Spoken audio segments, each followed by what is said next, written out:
Welcome to the No Ceilings March Madness live show, where we'll be coming to you on every game day. We will be recapping last Sunday's games, the last of the round of 32. We will be previewing Thursday's games, and we will be back on Friday to do the same all again. I'm Tyler Metcalf. Joining me today are Tyler Rucker and Stephen Gillaspie. Rucker, how are we doing? Doing great. It's been a minute since I hopped on with Steven, so I'm very excited for this episode. Doing fantastic, folks. I'm feeling dangerous today. Feeling like it's going to get a little crazy with March Madness. But how are you guys doing? Our Metcalf, how are you doing, first of all? I mean, I've been loving the week-long content train of how college basketball's ruined because there weren't any upsets, and NIL is ruining everything when we just had the last 2 years of college basketball being ruined because the game sucked because of how many upsets there were. So I love the consistency. It's fantastic. Just me being an old man yelling at the sky. So, It's funny when the ratings are way higher and everyone always complains there was no upsets. And then you look at the slate the next 2 days and you're like, it's incredible. Do you have any complaints? Any complaints with this matchups going on? Like, we have draft prospects galore. We have great teams matching up. It's perfect. If we got like another buzzer beater or two, would that have been awesome? Sure. We have an incredible slate of games this weekend. Ton of prospects, ton of big names, both on the front of the jersey and the back. Ratings are up, but people just want to be angry about everything. Well, how about we enjoy good basketball for once? Huh, Steven? No, I don't think that I will.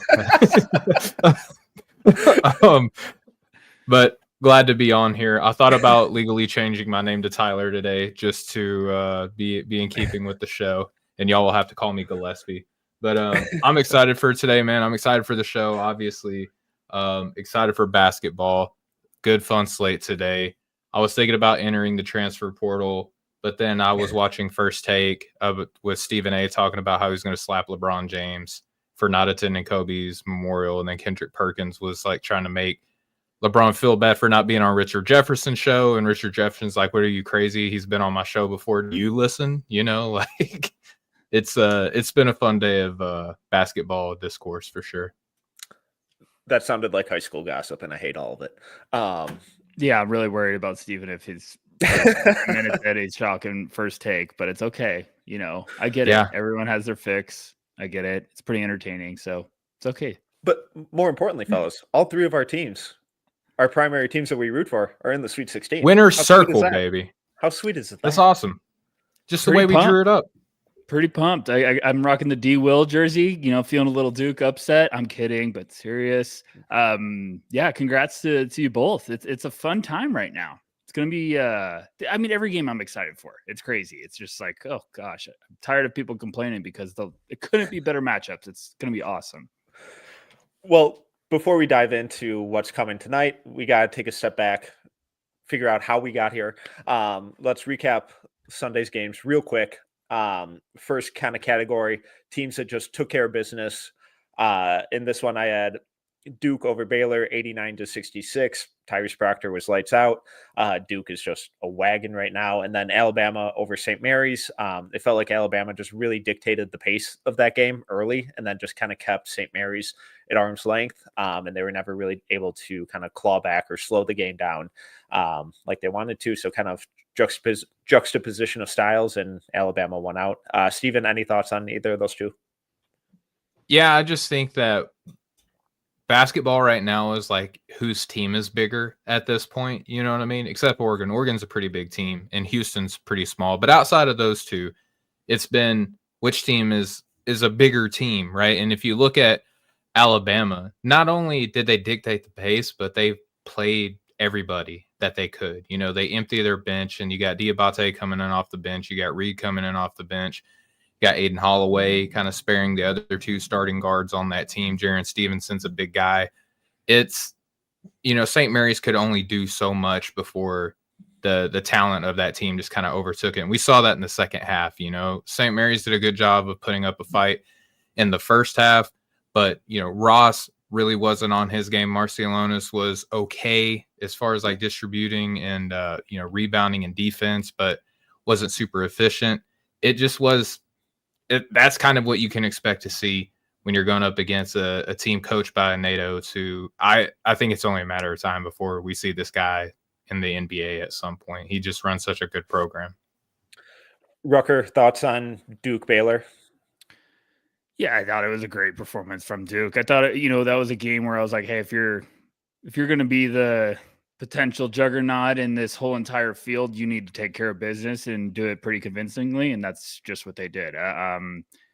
It's teams like that really show you like early on, like, okay, if you're a little rattled, you might have a tough time getting all the way, but if you kind of put the foot down and take care of business, you show something there. So I think Duke's starting to roll again. They look great there. And I just wanted to piggyback off of Steven, like Alabama, they were kind of cool and off to end the year. And then all of a sudden it's like, oh, classic Nate Oates team. Here we go. They're going to be scrappy. They're playing good. Like, I think Philon and Mark Sears were combined like 7 for 23, and they still won by double digits. I mean, they just got a lot of different ways that they can beat you. I think Bama's going to be a team that we're all going to be like, oh gosh, they just keep winning. They keep advancing, survive and advance right now. But yeah, Duke was very impressive win. What a shocker. I keep getting more and more impressed with Knipple, Flag, the whole spiel there. Steven, shout out to Simon in the chat. If everyone watching along, if you want to throw questions in the chat, we'll get to them when it makes sense. And if we don't, I apologize. I'll try and circle back towards the end. But Steven, Simon in the chat is asking if Proctor keeps playing this well, and he's been shooting the crap out of the ball these last few weeks. How far up boards do you think he can get? I really wouldn't put any cap on it right now, especially with what we don't know about who's coming in, who's coming out. You spoke on the NIL earlier. A lot of people have the mindset that that's going to impact kind of the second round in particular of this year's draft. And if we're worried about who's staying, who's going, and meanwhile, you got a 6'5" guard who once upon a time was supposed to be a lottery level talent in his high school class, I think it's only a matter it's a matter of who's coming in, but I think that he could sneak his way like in the tail end of the first round. Like if everything goes right, he could be a first round pick. I think more realistically though, you're going to kind of see like an early to mid second round rise if he keeps playing the way that he does, just because he's got the size, he's got the stroke. We used to believe that he was going to be a really good facilitator. He's kind of stepped back out of that. Maybe an NBA team feels like they can tap back into that aspect. And he's got good size to where he can at least be hidden on defense. I mean, there's a lot kind of going in his favor right now. All right, let's move on to the next group of games. You almost had it. Got to be quicker than that. Florida hanging on over UConn, 77-75. This kind of felt like the game of the day. I thought Florida's defense was an absolute mess, just losing guys on switches, leaving shooters and cutters wide open all over the place. There's miscommunication galore, whether they're switching or not switching, guys getting caught up on screens. And that's a real testament to how good UConn's stuff is that they run on offense, but also it's like, Florida, what is going on? But Walter Clayton came up big down the stretch, big time shots. And I know Hurley was shouting about the refs and how they screwed them afterwards. But I would kind of counter that McNeely, Caravan, and Ball combining for 6 for 26 from 3 kind of did it in, with a lot of those being really, really excellent looks. Yeah, I mean, it's the classic, I think you're looking ahead game where I think Florida was like, all right, we should get through these guys. And all of a sudden you're looking up like, oh, crap, here they come. Here UConn's fighting. So, I mean, Walter Clayton, we were just talking about Proctor. Walter Clayton's someone that's just making some noise now. And that's why I'm rooting for Florida to kind of keep winning and keep pushing on, because I think they got two prospects that are, Alex Condon and Walter Clayton, that are both kind of marching up boards. And I think Clayton deserves to be in that firm, maybe early second round if they keep rolling. We never know. But yeah, it was always funny, the overreactions with like Hurley being pissed. I can't stand that. I can't stand when people freak out about like someone being emotional after the game. It's like, yeah, you just lost in the tournament. Like, cut everybody some slack. So it's good for the sport too. He's entertaining. It gives someone to hate. Why not? Exactly. We always need a villain. So I love Hurley because he's just a loose cannon. But it's like, guy's in the heat of the moment. He just lost. Of course, he's going to be pissed that they had a big comeback and fell short. Steven, where were you at with this one? I mean, it was such a fun game. I think that we'd be remiss if we didn't talk about how nice Caravan actually looked in that game, especially against Florida's defense. He had a couple of really big moments for that team, even though it was in a losing effort. But Florida is just, they're so good. I'm a big fan of Elijah Martin. I think that he is just a dog defensively. I think that he could be, what if Patrick Beverly was kind of like put together a little bit, you know what I mean? Like, I think that he could have that type of a role in the NBA. And I love P-Bev. He was a former Razorback, Woo Pig. But I think Elijah Martin has like that dog mentality. You can put him on so many different people, and he's hitting threes and he's moving the rock around too. And I think that if this was a bad Florida game and they just beat the defending champions, like, they're proving that they should heavily be the favorite to win the whole thing from what we've seen so far, in my opinion. Go ahead, Metcalf. No, I was going to move on. So if you have something else in this. No, I just think we always see with March Madness, the teams that you have to have more than one guy. And you have to have a couple guys where if, hey, our leading scorer is cold tonight, can someone pick it up? Yes. Florida has those guys. They have multiple guards that can come at you. Like Richard had 15 the last game, Clayton 23, as you know, Steven saying Elijah Martin had 18, 4 and 3. Like, they have guys. And then Condon didn't even have a great game and still filled up the box score. So those are always the teams I want to bet on. Is like, hey, if you're having an off night, like, is there other options that could step up? And I think Florida has those guys. I don't know. Side note, I don't know what to do with UConn's prospects. Have no idea what to do. It's going to be a nightmare. We could talk board stuff too, like at the tail end if Metcalf will allow it, because I think I'm about to take a sledgehammer to my big board and just kind of like re-put together the pieces. It's getting ugly. I thought it was going to be easy. Sometimes it's getting it's ugly. The best thing to do, though, because it's just like, all right, just scatter the pieces and now let's put them back where they feel right. Kind of get rid of some preconceived opinions. Yes. All right, let's move on to the survive and advance, and there were a lot in this one. First one, Michigan State hanging on over New Mexico, 71-63. Donovan Dent was solid again, but back-to-back games of really struggling with turnovers, really struggling with that physicality like we saw in that Marquette game. Michigan State survived a brutal Jace Richardson game, just 1 of 10 shooting, 0 of 5 from 3, but Jaden Akins was really solid for this, and he's kind of the only starter who really showed up in like a scoring way, but they got 36 points from their bench. And it is a total team effort from the Spartans. Steven, thoughts? I don't know. It was such a tough game, and I think that the Jace Richardson experience was like kind of bared its fruit, because he's been on such a heater, and we've seen his name rise on a ton of different boards and different outlets and things like that. I think that game was a reminder of why he didn't start off the year, like even within what Corey does, that draft top 70. Jace was nowhere to be seen on that. Like his hard work has like led him to be where he is now, and he's definitely earned all of the recognition that he's got. It was just a really rough game, and at his size and not like a super great athlete, you kind of saw the concerns that exist within his game. I thought it was good that Frankie Fiddler had a good game. I was really hoping that he was going to be kind of like a sleeper guy to rise up, and it just hasn't really gone that way for him this year. But it was probably one of my least favorite games that I watched, from that day. But surviving, Coach Izzo, it's his month, right?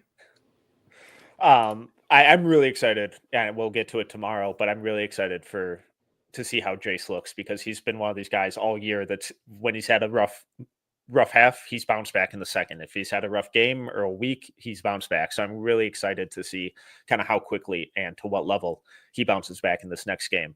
What I think was kind of one of the biggest matchups of the day, Kentucky and Illinois. Kentucky hung on 84-75. Kobe Bryant was outstanding. Really dynamic shot making, showed a lot more kind of attacking closeouts, some pick and roll, some pull up stuff too. Kind of going out of his character of not just being a spot up guy or, an off ball shooter, and implemented a little more Lamont Butler continues to look awesome. I love that dude. He's out there playing with one arm. And Otega Owe was really good again. Kasparas Yakushonis struggled again. And then, the Will Riley experience continued of being awesome one day and then not so much the next. Rucker, what were some of your takeaways with that game? Yeah, it was kind of a letdown of a game when you were trying to watch. I was like, can we please get the Will Riley that's been cooking lately? I'd really like to enjoy that. And I was like, oh, man, there's the Will Riley from the beginning of the year. Kasparas was tough. I thought he kept making some great plays. And then it's annoying because you see the turnover happening from a mile away. It's like, I can't stop looking, but I know it's happening. And then Kylan Boswell kind of was phenomenal. He kept them in the game. I kept waiting for them to just kind of make that push, and it just seemed like they kept shooting themselves in the foot. Really, Kobe Brea is just built for March Madness. He's fantastic. He always gets hot this time of the year, and I'm like, do I need to go back and watch him again? Lamont Butler is awesome because I think he has one shoulder right now. Like, I swear. I think he lifted his left arm over like his head like once, maybe. He gave some interview, maybe it was with Tracy Wolfson or something. There was some comment like the coach was like, you're in incredible amount of pain. He's like, I'm fine. I was just like laughing. I bet he just goes in the locker room and just screams as loud as possible because he's in so much pain. I have to give a shout out to Maxwell. Amari Williams really caught my attention in that game. I was like, okay, there's something here. Maxwell's not crazy. Steven, you were probably, the draft sickos were probably on that one forever. But I came away impressed with Amari Williams. That Kentucky team could be around for a while. Like, that's another team built for this. So that was an impressive win from Kentucky. More headaches from Illinois. And I think Amari Williams is probably going to be a guy who at least gets a cup of coffee. I mean, two-time defensive player of the year with Drexel, big-time passer, skilled with the ball, especially for his position. Can't shoot, but good defender, good passer, good rebounder. They're worse tools to kind of work with good size. I mean, that's the definition of a backup center. Like, if I could get all those boxes and have good size and versatility, like, I feel like at least a cup of coffee. I think you're right about that. Like, if you're Houston, sorry to kind of pivot over into draft world for a second, but like, if you're Houston and you can get him on a two-way to back up Şengün, you still get some of that passing and facilitation, plus a little bit more, defensive impact. Obviously, the offensive stuff isn't to the same level, but you're able to kind of maintain some of that stylistic advantage on offense.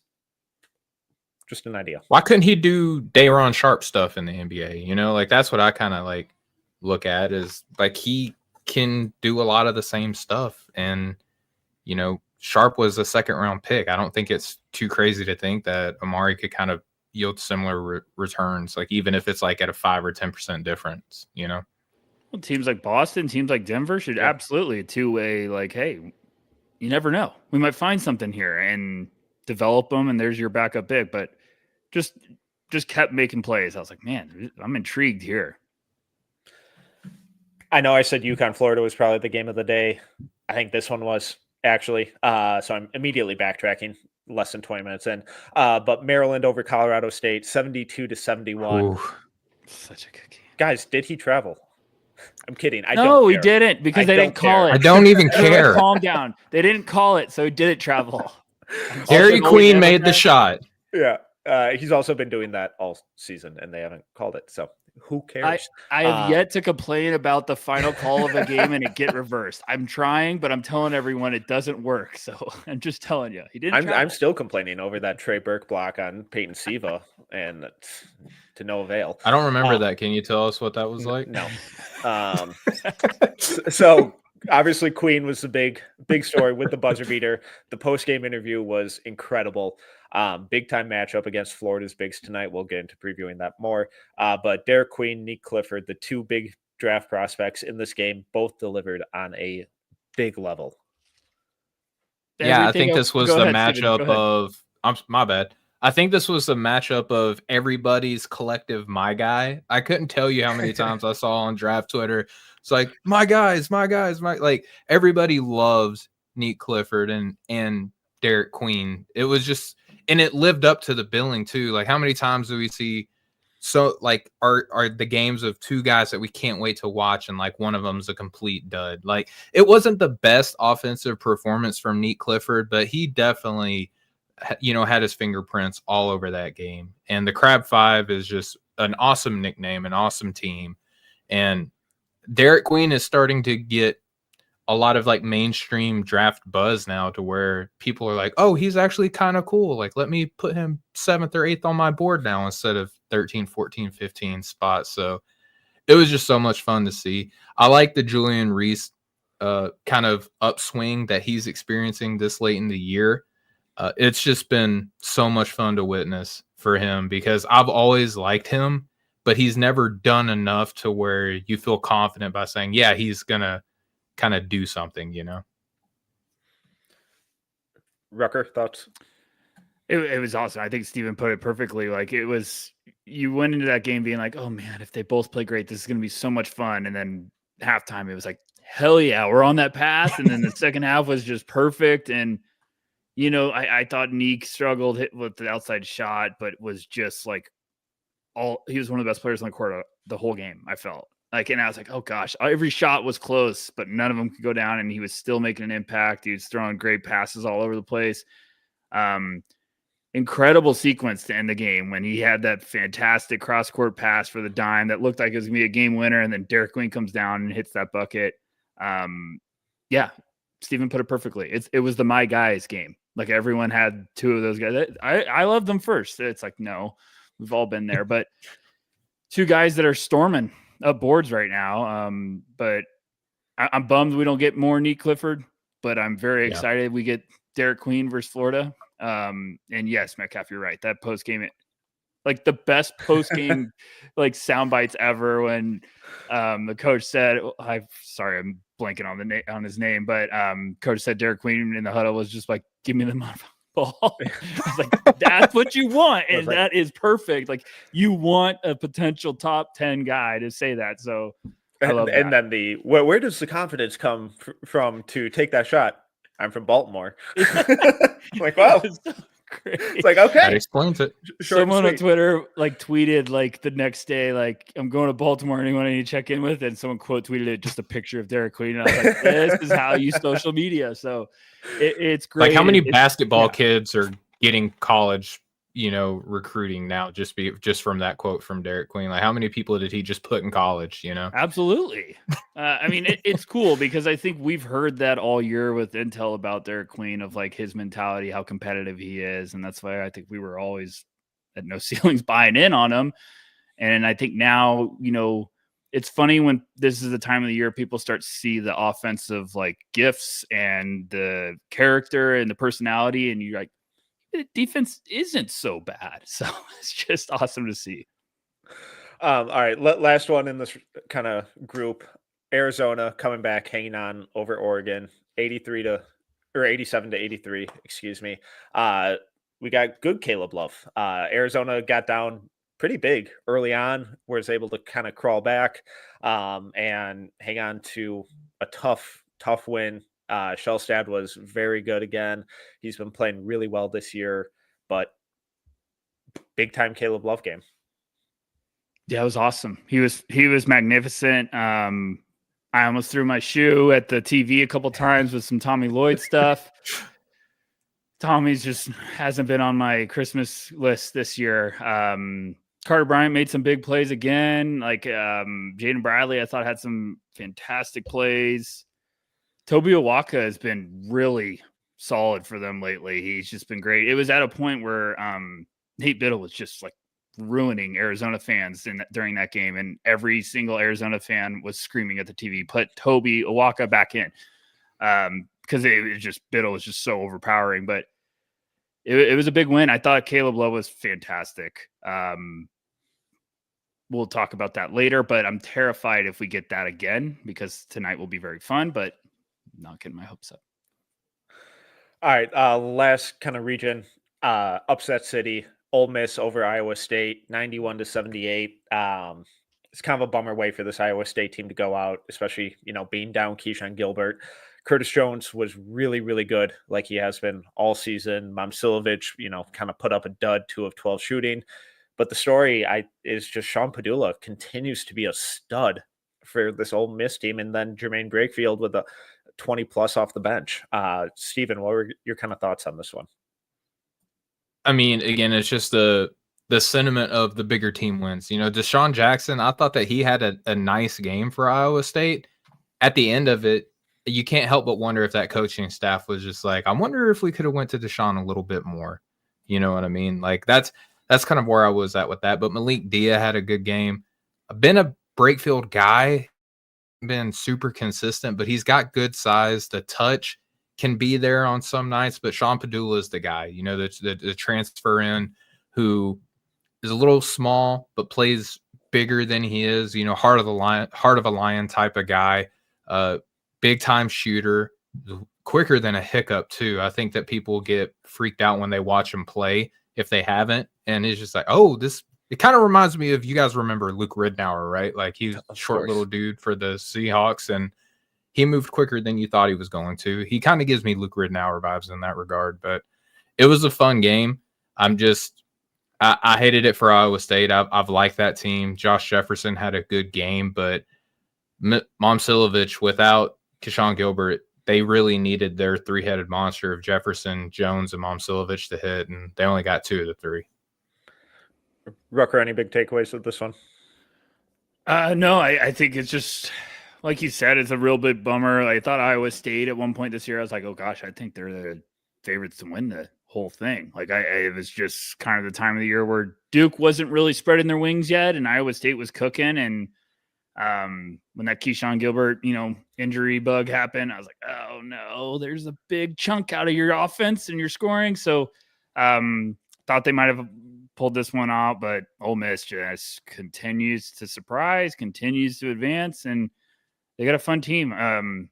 Scrappy team. There's always one scrappy team in March Madness. It feels like it's Ole Miss this year. Okay, let's move on to today's games. We got some incredible games, both Thursday and Friday. Rucker? I feel like I know what your answer is. Yeah, you don't need to ask. So what is you only have time. You have family stuff. You have work early in the morning. You got other responsibilities. You only have time for one game tonight. What's your must-see game? I'll go away from the obvious. I really want to watch Florida and Maryland. I just want to see some more Alex Condon, and I want to see if Derek Queen can kind of, step up again. Like this is a big test for Maryland, and 1 versus 4 looks like, oh, they should be pretty. It's a tough Florida team, so I just want to see what Maryland can do, and the whole world's buzzing about Derek Queen. So I love to see okay, now what can you do? Everyone's telling you how great you are for the last, couple days, I guess week almost. I want to see if you can deliver now, build off of that hype. So that's what I'm looking at tonight. Steven, what about you? Just real quick, that's a great game. And I'm really curious to see how Queen not only handles an individual matchup. I don't even know if it's going to be against Condon because he's going to have Handglot, and how there's going to be so many big guys, and Julian Reese is probably going to be a guy that they lean on early. You'll probably see Reese get the ball a lot early to start that game. I got to watch BYU and Alabama. It's the first game of the night. I need Yegor to show me some stuff. I know that we have a lot of fans at No Ceilings, and I'm not even an anti-fan. I worry, right? Because his offense has been inconsistent as far as scoring goes. And there's not a lot of examples in the NBA. You have your onesie twosies, but he's got great size. He can defend really well. I'm curious to see how he matches up against Alabama, because Coach Oates has a squad, and he coaches this team like an NBA team. This is probably going to be everybody who's wanting to scout Yegor. This is the game that you can't put 100% of your take in this, obviously, but this is going to be a good data point in your analysis, because Alabama's got size, they got speed, they got strength, they can defend the pick and roll, they got short guards, they got bigger, stockier guards, they got playmaking front court players. There's a bunch of different ways that this team could go at BYU at large, but I want to see how Yegor handles it, because I feel like Richie Saunders is going to be the guy. I feel like Kate is going to show up and have good matchup against Omuri. I think that BYU as a whole is a good team. I just want to focus in on Yegor and see how he holds up. This is incredible because you guys picked the 2 games that I had in the next segment under upset alert instead of the must-see game of the day. So we're just going to combine segments right now. Metcalf, what would your answer be? Duke, Arizona. Okay, thanks. Easy. Carter Bryant versus Cooper Flag, Visar versus Malwatch, Caleb Love Revenge Tour. I think there's a lot to be really, really excited about. Yeah. It could be a blowout. It could get ugly very quickly in Duke's favor. But I think Arizona has a lot of tools to kind of stick with them and make it interesting. And if they don't, then it's like just another kind of feather in the cap for this Duke team being the dominant kind of force that they are this year. We could talk in depth about it. I'm in. Yeah, let's just go. Let's go game by game. Let's stick. On I have been literally getting texts from my buddies that are all Arizona alumni all week of like, how can we beat them? And so like today was a text thread that I was basically talking about rotations with like the 7th guy off the bench. So like I'm ready to talk about this game for 4 hours if you want, but I think they have a shot. I think Arizona has a better shot than people think. Like. Beginning of the year, they played with Duke. It was one of those games where they just couldn't get over that next hump to like make it a real, like make Duke sweat. Like Duke just kept hitting shots to be like, oh, get away. Like we're fine. And it was an impressive win, but Krivas was playing back then for Arizona. Visar was coming off the bench, limited run. Now Visar has been stepping up with Krivas hurt. He's been fantastic for them. I think him and Malawatch tonight will be really interesting matchup if they kind of try to bring Malawatch out on the perimeter. Caleb Love obviously is the revenge tour. I'm terrified if he starts the game 2 for 2. It's going to be like J.R. Smith's going to look like a good shot selection compared to Caleb Love if he's feeling it. So they need a couple of guys to really step up. They need Trey Townsend, I think, is a wild card tonight. I think he needs to get going a little bit. And then what do you do to slow down Colin Knippel? You throw KJ Lewis at him or Bradley? You gotta be strategic. But I think Carter Bryant's a big game for him tonight. He needs the minutes. He needs to show everyone. You're talking about Cooper Flag, but you need to talk about me. So I think it's going to be really interesting to see what they do. I kind of think the X factor in this game is going to be how well do Arizona's guards defend. Because I have full confidence that Carter Bryant's going to show up and defend in the 12 minutes that he gets tonight. And then...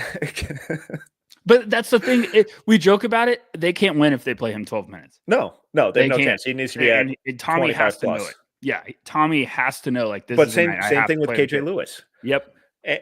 And you put Carter on Cooper and KJ on Khan, and it's like, okay, cool. Now, Caleb, Bradley, you guys have to defend at some level.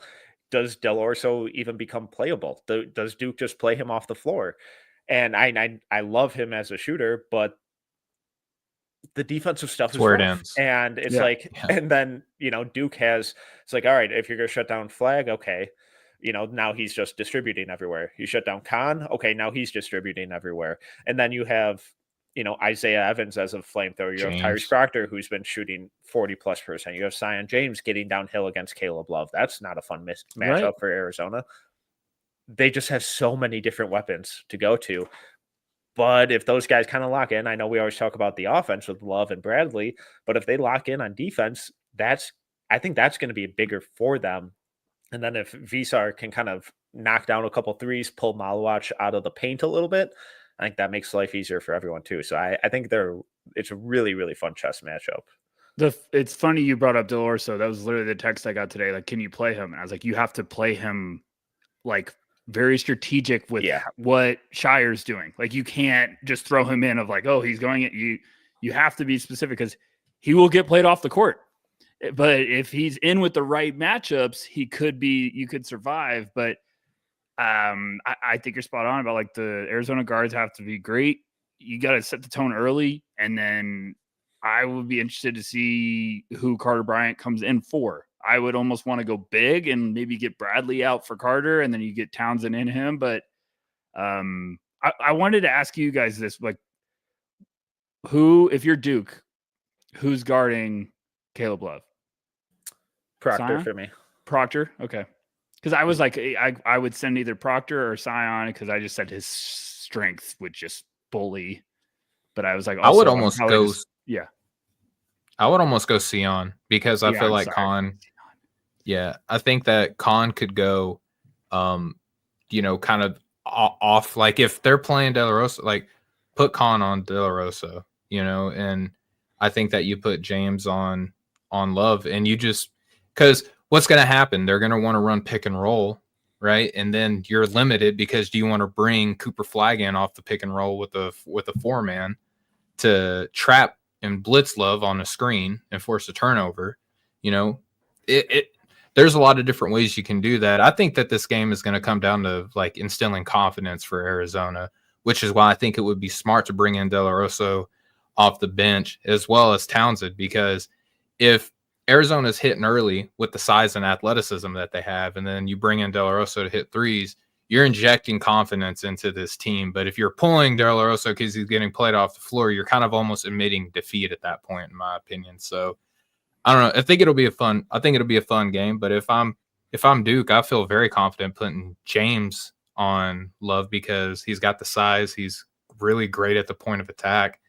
And then you got size on with Khan and with Proctor to defend out in space too. Yeah, and I don't know who.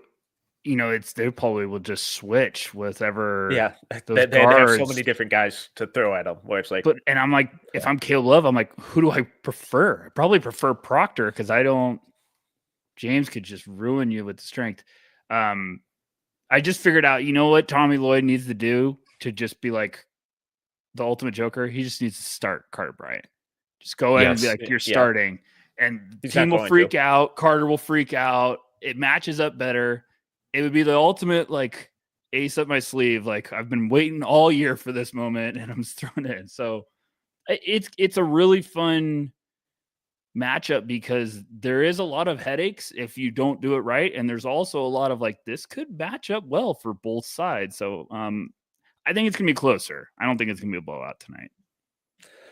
All right, let's move on to the Arkansas-Texas Tech game. We'll pick. I think there are a lot of really fun matchups in this one as well. And obviously Carter Knox and Billy Richmond were incredible in their last game. Adu Thiero might be back for like 10 minutes or so. Steven, what are you kind of looking forward to in this one? If Adu Thiero comes in and is just a monster, Calipari is going to just be like, you know what, I lied. He's going to play more than 10 minutes. He's going to play until he can't play anymore.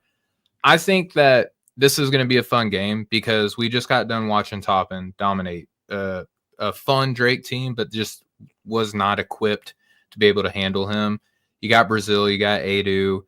Theoretically, Vonnemeer is on the team, who is a big man and can stand in front of a basket, but I don't feel confident with him on Toppin. I think, though, that if you got Thiero, you feel more confident in the matchup with him against Darian Williams, with Carter Knox and Billy Richmond kind of supplementing that defensive assignment. And then you just got the guard play too, because, Texas Tech, we don't know how healthy their backcourt's going to be coming into this game. You got DJ Wagner has been performing awesome. You got Boogie Flan kind of working his way back into the rotation. I like Arkansas. The way that everyone has celebrated Coach Calipari's last game makes me feel like they're on their way out, because it was like, hey, let's appreciate Coach Cal for what he just did because he's out the door. I don't know. Like, I'm trying not to be a homer in this matchup because it is a 3-10 seed, but I think Arkansas actually matches up really nicely with this Texas Tech team, and they might even be a little bit bigger and kind of can get away with a little bit more. Because I am a Razorback fan, I always feel like my team's going to lose, but I think that they can win this game. What do you think, Metcalf? This is a fun one. The deeper you dive into this one, it's really, really fun. Especially with trying to look Elijah Hawkins and Christian Anderson, and if Chance McMillan comes back, that's huge for Tech. If he can provide some of that spacing. Steven, you mentioned the size. Arkansas is definitely bigger because JT Toppin's going to have to be dealing with Adu and Brazil and Big Z. But they're kind of scrawnier, Yes, like they're tall. Aside from Adu, they're definitely a little less physical. But he's been incredible these past couple of weeks, and he's averaging like 19 over his last like 6 games or something, give or take Toppin? on both those. No, Adu for Arkansas. Yes. Yeah. So, and if he can kind of establish himself and impose himself in the paint again, I think that's going to be huge for them. Obviously, they're going to have to knock down shots because if Tech goes zone or just clogs the paint and dares DJ Wagner and Billy Richmond and Boogie and, all these non-shooters to make shots, it could get ugly. A question for you guys. Go ahead. If you had to guess right now, in his last 13 games, what would you think JT Toppin's averaging? Oh, he's had a 18? couple just absurd. Because my counterpoint is going to be, has anyone ever received less buzz when averaging these numbers? Is it going to be like 29 and 12 or something? It's 22 and 10. Yeah. He's had a double-double in 10 of 13 games. I'm worried he's going to put Adu in foul trouble. Like, that's my concern. But that's a great matchup because Adu is going to just try to Yeah. overpower him. And I just feel like Toppin needs, like, and I'm guilty of it too. Like, I'm not buzzing about him more, but like, it's like, well, what else does my guy need to do to get, but he's averaging like 22, 10 and almost 2 blocks a game. So I just want to watch this one closely to see what he can do. Like, I still think there's some great rotation upside with him at the next level. I feel like he's a tough dude that he could be the guy we're just overthinking, and then he lands with a perfect team, and we're just like, why do we overthink JT Toppin? But yeah, it's a fun matchup. There's a lot of fun players. There's some players I'm like Billy Richmond, I always love. I can't wait to see what he does with another year. I want to see what Adu does. Because I think Steven's spot on. Like, if he's playing good, he's going to be like, minutes off. Those are fine. He can play as much as he wants. Like, so it's going to be a fun one. I'm going to say Tech by like 5 in a close rock fight. Really physical game. Steven, who are you going with? Of course, I think that Arkansas is going to win. I'm super confident that Arkansas is going to walk away victorious in this game. I don't know, man. What's the spread on this, Rucker? It's Texas Tech -5.5. That's crazy. I feel like that's too much. I like Arkansas a little bit. This one, I feel like this could be a little upset special. It just seems like the Calipari team that all of a sudden they win and we're like, uh-oh, here we go. Like, they're starting to, because they just have so many different types of weapons they could throw at you. And they won't have the guys that are going to drop 20 all the time, but they just have guys like, all right, bring Billy Richmond in. Let's let him go wild for a while. Like, I like their team. We just can't shoot. If we lose, it's because we shot like 28% from 3 today. You know, Which like that, and which could that could very well happen. Yeah, Caleb I don't Love know. Could shoot worse than Arkansas today. There's also that chance. There is that chance. I'll say Arkansas by 4. Rucker, give me a pick. I'm going to say Arkansas by 2. Okay. Cool. Tech misses a shot at the buzzer, and Steven's freaking out and falls on the floor. And then I just don't real have quick, to freak out to fall on the floor. real quick, just to circle back to the Duke Arizona game, I want to get picks from you guys on this one too. Duke's favored by 9.5. I'm going to say Duke wins, Arizona covers. Rucker. Everyone's going to pick Duke, so I'm going to say Arizona wins by 3. We're going to get Duke really by 6. stressful today. Yeah. Steven? Duke by 6. Okay. And then, sorry, go ahead. No, I was just going to say, realistically, if I had to bet money, I'd probably be saying like Duke by 12, but we're having fun here. And then that Maryland-Florida game, really fun matchups, especially with the bigs. Who do you guys think kind of comes away with this one? I wouldn't touch this one. They got Florida negative -6.5. That's insane. It's a big number. That's a big Maryland's got good guards, you know? I'm going to say the Gators. The Gators by 8. No, you know what? Gators by 5. Maryland covers.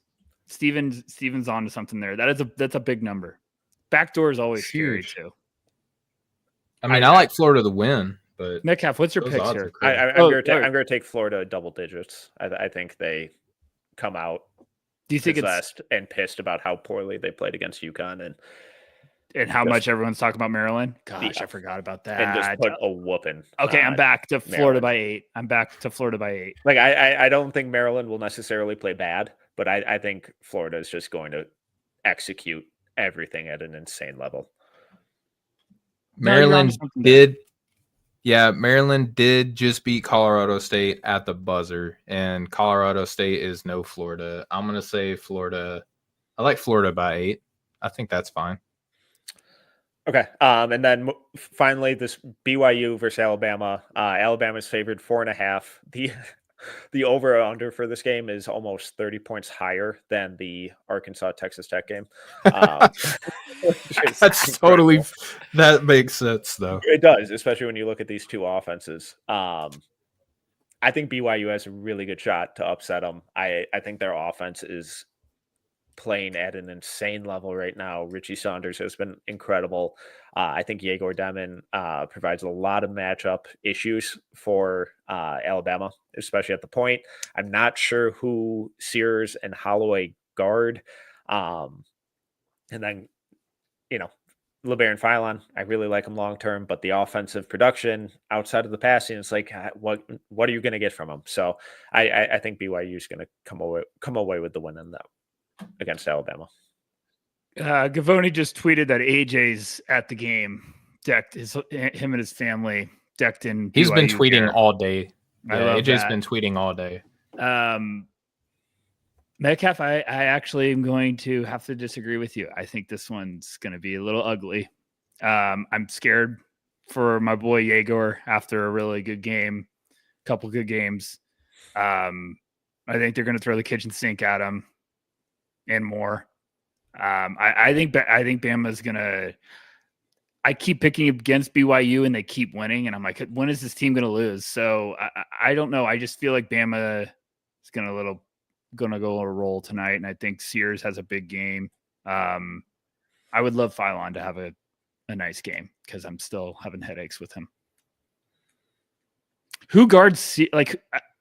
I agree with you, but the other way, I don't know who's stopping like their guards if they're cooking.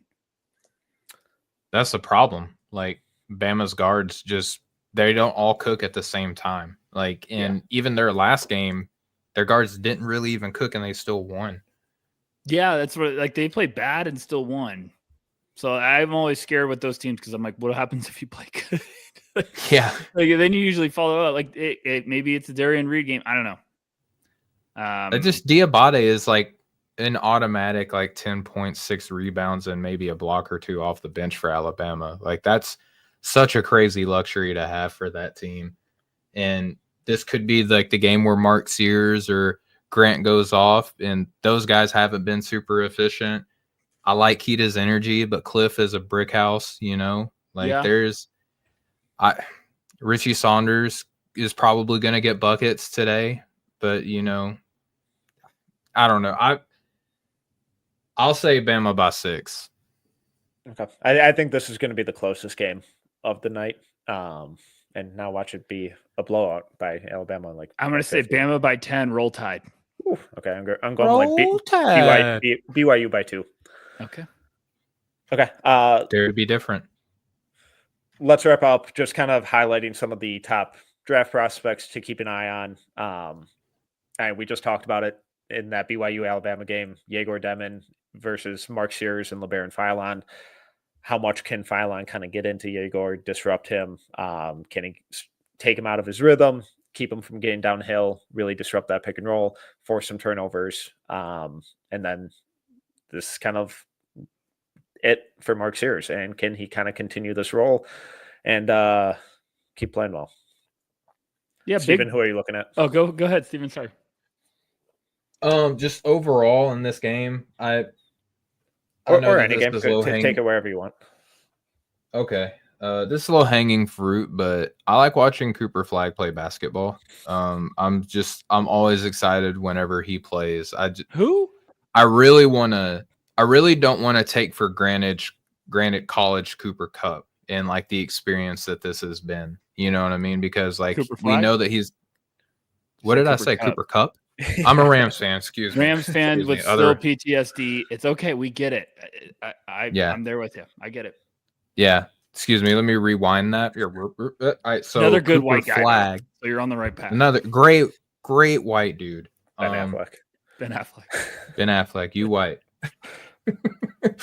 But Cooper Flag, I love watching him play, man. He's just, I don't want to take his college career for granted because it's been so good. You know what I mean? And we rarely ever get like this type of a season from the number one pick. It's been a long time since you've seen a number one pick play at this level and just be like head and shoulders above the competition, but also not look like he's too cool for the moment either. You know what I mean? Like, I've just been a super big fan of everything that he's done all season long, and I'm excited to watch him play against a good Arizona team, Rucker.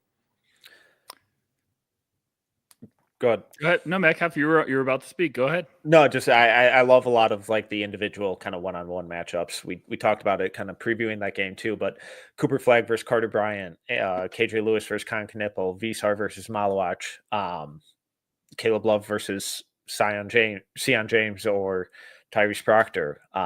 Does Isaiah Evans kind of come in as a spark plug off the bench and have a big game?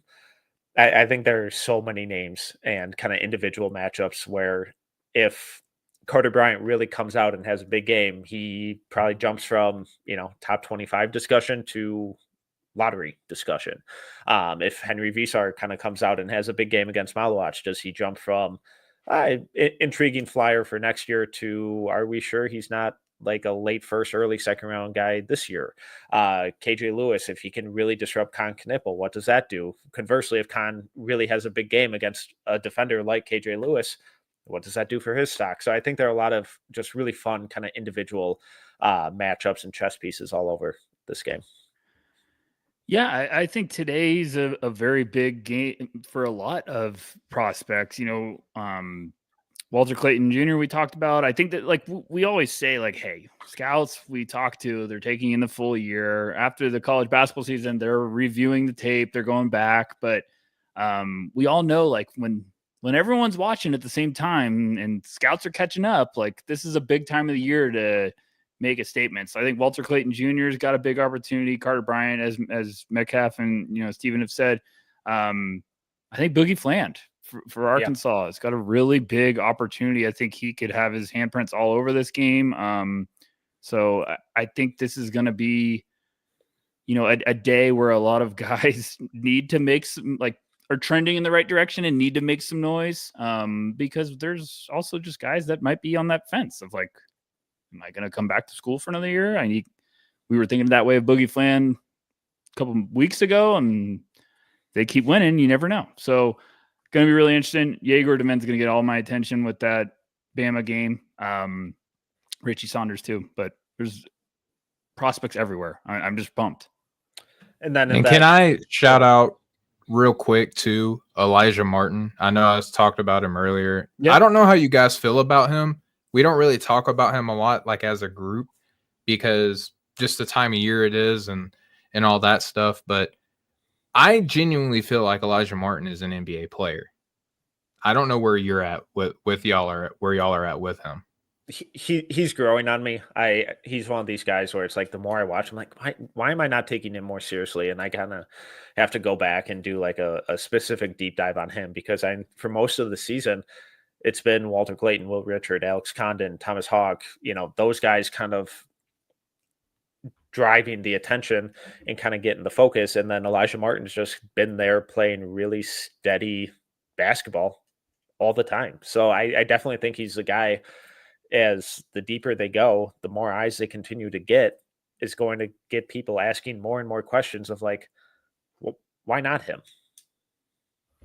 Yeah, Stephen, I can't give you in-depth answer. And for everyone listening, I'm just not going to lie to you guys. I have a deep dive on all the Florida boys coming up. I'm going to have some highlights on the YouTube channel. So I will report back to you because they have a lot of guys I'm excited about. Like I'm excited to catch up on a lot of tape for them, but I'm also just dying for like my 50 to 65 range for some new blood on my big board. So, and I didn't mean that in an insult. I'm just saying I need some sleepers to get excited about as like potential second round two-way guys that I'm like, oh, maybe they're going to go to the scrimmage and look good and go up a little bit. Like, but I feel like you've been buzzing about him for longer than this year. Yeah, give the sales pitch. Yeah, come on, sell me this pin. Well, fine, maybe I will. Now, write your name down. Yeah, right. 3 and D guard. I mean, these are like the most in demand, and I feel like these are the most overlooked. But if you look at what the NBA is made of, it's a bunch of Elijah Martins, right? And if you're looking in a class right now that is bereft of like any sort of consensus after, let's be nice and say the top 25, even though we all probably agree it starts even earlier than that. I think Elijah Martin, just the fact that he transferred up from FAU, where he was in the Sweet 16 last year on a really good FAU team, was a big catalyst behind that team. A monster on the defensive side of the ball, rebounds above his weight class, defends above his weight class, shoots the heck out of the ball, and moves the ball well enough to be allowed. Like, you know what I mean? Like, he could be like an off-ball guard in the NBA. I just feel like he's automatic from deep. He rises. He's super athletic too. Like, he throws down some pretty crazy dunks as well. He's not a lead guard, so he's going to automatically get knocked down some pegs. But if you look at pretty much every other aspect of this game, this dude's at like B+ to A's across his report card. And then just other guys to kind of keep an eye on in that game. Obviously, Walter Clayton, Will Richard, I think is going to get a cup of coffee at least. But then the front court matchup, specifically with Derek Queen dealing with Alex Condon, Thomas Hawk, Micah Hangleton, and Chinyelu. Like, no matter who they have or how good Queen and Reese are playing, it's like, all right, well, here's another 7-footer that we're going to throw at you who has a ton of skill, can finish with power, can finish with finesse, can pass the ball a little bit. It's just, I'm fascinated to see how Queen specifically kind of deals with all of that. Yeah, if he goes berserk tonight, I feel like we're going to get some Derek Queen top 3. Yeah. Someone's going to put it out there. But it's a big test for him. I want to see him possessed. Like, I just want him to be like, get on my back. Like, I'm carrying everyone. And I want to see him possessed on the defensive side of the ball. I know he's going to look good offensively. I know what he can do, but I want to see him really lock in defensively. And, you know, I could talk about every other prospect, but I feel like it always just comes back to Derek Queen against Florida. I'm like, I want to see what Derek Queen does to build off that last game. All right, fellas. Any other thoughts on tonight's games, the weekend, college basketball, or the draft in general? So many, but we could probably save those for other times. Yeah. Sounds good. Awesome slate of games tonight. I hope everyone enjoys them. Thanks for everyone hanging out, watching live, hanging out in the chat. Appreciate you all. We will be back same time on Friday to do it all again, to recap tonight's games, preview Friday's games, and then we'll be back about an hour before tip-off on Saturday to preview the whole Elite Eight. We're not going to go Saturday and Sunday. We're just going to go Saturday, do both days at the same time, but we'll be live. It'll also be up on the podcast feed, so if you couldn't hang out live, check out the podcast feed, No Ceilings NBA podcast. It'll be great. Appreciate everyone hanging out. Appreciate all the questions, the chat, all of that. But he is Tyler Rucker. He is Stephen Gillaspie. I'm Tyler Metcalf. If you enjoyed this episode, please make sure to subscribe, rate, review. Until next time, see ya.